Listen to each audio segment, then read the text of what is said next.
Revista CEO World ka publikuar statistikat e shëndetit për vitin 2024, ku zbulon kontraste të habitshme për vizitat e qytetarëve tek dentisti në mbar botën. Këto renditje bazuar në konsultat mesatare vjetore dentare me pjesëmarrjen fizike për banor, tregojnë ndërveprimin e thellë midis prosperitetit kombëtar, qëndrimeve kulturore dhe aksesit në kujdesin parandalues. Kontrollet dentare mund të duken rutinë, por ato janë një barometër i fuqishëm i cilësisë së infrastrukturës, të ardhurave të disponueshme dhe ndërgjegjësimit për stilin e jetës. Sipas të dhënave, rezulton se në Shqipëri vizitat tek dentisti janë mesatarisht 2.03 herë në vit, duke u renditur në vendin e 86 nga 197 vende të marra në shqyrtim. Gjithashtu edhe vitet e fundit për shkak të kostove të lira është vënë re një shtim nga numri i personave që vijnë nga jashtë shtetit për të kryer shërbime dentare. Nga statistikat e vitit 2025 rezulton se udhimet për arsye shëndetësore janë rritur gjatë muajve të verës, ku një ndër arsyet mund të jenë edhe vizitat dentare. Për 8 muajt e parë të vitit janë regjistruar 293 vizita nga të huajt për arsye shëndetësore,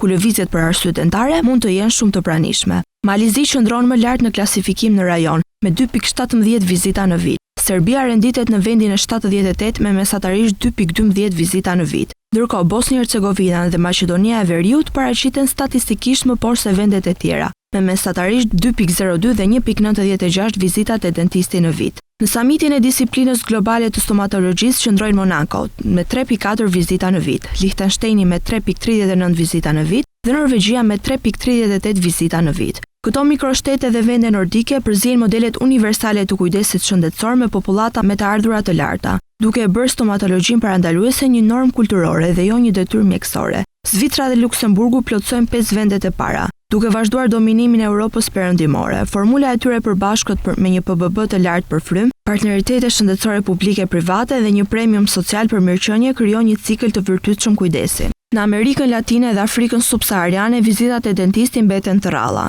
me mesatare vjetore shpesh në 0.5 për person. Sfida nuk qëndron te ndërgjegjësimi, por te infrastruktura, përballueshmëria dhe mungesa e fuqisë punëtore.